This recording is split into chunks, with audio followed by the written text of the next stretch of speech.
اولاد کے لیے بھی ہمیں قرآن و سنت میں دعائیں سکھائی گئی ہیں اور ان کا بھی اہتمام کرنا چاہیے. اور انسان اپنی زندگی کا بہترین سرمایہ اپنی اولاد پر خرچ کرتا ہے اور اپنے بعد بھی ان کے لیے ہر طرح کی راحتیں اور نعمتیں چھوڑ کر جانا چاہتا ہے. لیکن اگر اولاد نیک ہو تو وہ والدین کے لیے صدقہ جاریہ بھی بنتی ہے اور والدین کے خون پسینے کی کمائی کو ان کی زندگی میں اور ان کی زندگی کے بعد بہترین جگہوں پر استعمال کرتی. لیکن اگر اولاد بگڑی ہوئی ہو تو زندگی میں بھی انسان کے لیے اذیت اور عذاب ہے اور بعد میں بھی اس کے مال کو ضائع کرنے والی ہوتی ہے اور اس کے لیے بدنامی کا سبب بنتی ہے. پھر اسی طرح یہ ہے کہ اگر کسی کی اولاد نہ ہو تو اس کے لیے بھی دعا سکھائی گئی ہے اور وہ دعا ابراہیم علیہ السلام کی دعا ہے جس میں وہ کہتے ہیں رب ہب لی من الصالحین، اے میرے رب مجھے نیک اولاد عطا فرما، صالح لوگوں میں سے عطا فرما.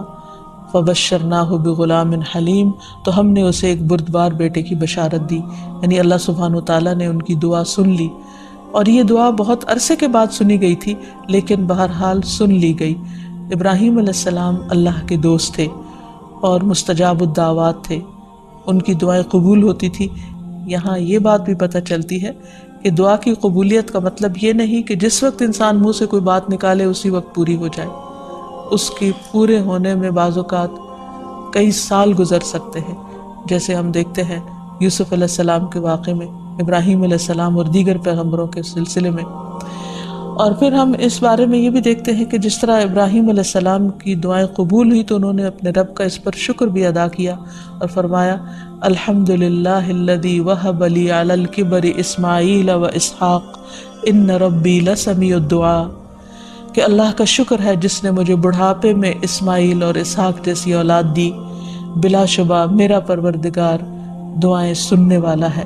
اس لیے اولاد کی طرف سے کبھی بھی مایوس نہیں ہونا چاہیے، نہ ہونے کی شکل میں بھی اور ہونے کے بعد ان کی نیکی اور خیر اور بھلائی کے سلسلے میں بھی. اور اس میں ہم دیکھتے ہیں کہ زکریا علیہ السلام کی بھی اولاد نہیں تھی تو وہ بھی بڑھاپے تک مایوس نہیں ہوئے اور دعا مانگتے رہے. اور اس سلسلے میں آتا ہے کہ وہ جب دعا مانگتے تو کہتے رب ہب لی من لدنک ذریۃ طیبہ انک سمیع الدعاء، کہ اے میرے پروردگار مجھے اپنے پاس سے نیک اور پاکیزہ سیرت اولاد عطا فرما، تو ہی دعا کا سننے والا ہے. یعنی پیغمبر ہمیشہ صرف اولاد کی دعا نہیں کرتے بلکہ نیک اولاد کی دعا کرتے ہیں. نبی صلی اللہ علیہ وسلم حضرت حسن اور حسین کو اپنے پھول کہا کرتے تھے کہ یہ دونوں میری دنیا کے پھول ہیں. ایک اور حدیث سے ہمیں پتہ چلتا ہے کہ اولاد انسان کی بہترین کمائی ہے. فرمایا ان اولادکم من اطیب کسبکم، تمہاری اولاد تمہاری سب سے بہترین کمائی ہے، بس اپنی اولاد کی کمائی میں سے کھاؤ، یعنی وہ انسان کے لیے حلال ہے، جائز ہے. پھر اسی طرح بیٹیاں جو ہیں ان کی تعلیم و تربیت اور ان کی پرورش بھی ایک بہت خیر و بھلائی اور جنت کمانے کا ذریعہ ہے. لیکن اس کے ساتھ ساتھ یہ بھی یاد رکھنا چاہیے کہ اولاد ایک رسپانسبلٹی بھی ہے، ان کے بارے میں سوال بھی کیا جائے گا.